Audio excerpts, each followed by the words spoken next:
অনেক কিছু পেলেই যে মানুষ আনন্দে থাকবে, ভালো লাগা থাকবে তা কিন্তু নয়। ছোট, ছোট অনেক কিছুর মধ্যে অনেক ভালো লাগা থাকতে পারে। ঠিক যেমনটি হচ্ছে আমার এই বড়ই গাছে বড়ি তুলে নেওয়া। আসসালামু আলাইকুম। কেমন আছেন সবাই? আশা করি আমার প্রিয় ভাই-বোনেরা যে যেখানে আছেন সবাই সুস্থ আছেন এবং অনেক বেশি ভালো আছেন। ছোটখাটো একটা ব্লগ নিয়ে হাজির হয়েছি। আশা করি আমার প্রিয় ভাই-বোনের কাছে ভালো লাগবে। যদি ভালো লেগে যায় তাহলে অবশ্যই আমার চ্যানেলটা সাবস্ক্রাইব করে দিবেন। ছোট্ট একটা লাইক দিয়ে আমার চ্যানেলের পাশেই থাকবেন।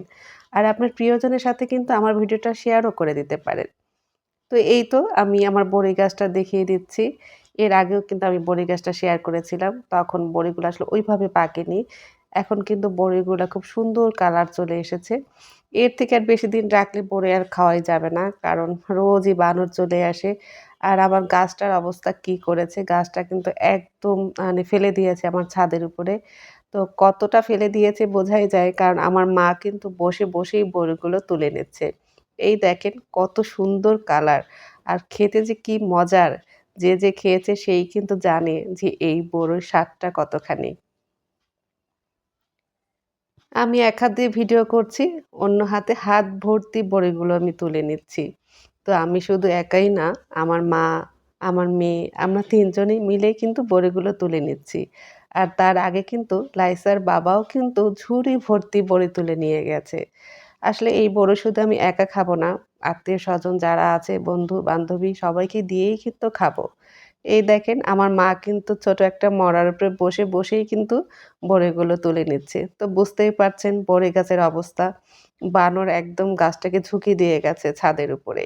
যেখানে মা বসে, বসে বড়িগুলো তুলে নিচ্ছে আর আমার মেয়েও কিন্তু বড়ি তুলতে পেরে অনেক খুশি। শুধু বলে যাচ্ছে, "মা কোনটা তুলবো? লালটা, হলুদটা না সবুজটা?" তো বুঝতে পারে না আসলে সবুজটা পারা ঠিক কিনা। তো আমি শিখিয়ে দিলাম যে, "সবুজটা পারা যাবে না। তুমি হলুদ অথবা লাল যেটা খুশি সেটাই পারো।" তো এই তো আমার মা, লাইসা আর আমি আমরা ৩ জন মিলেই কিন্তু বড়িটা তুলে নিচ্ছি। আমি ভেবেছিলাম ওরা বড়ি পারবে আর আমি ভিডিও করব।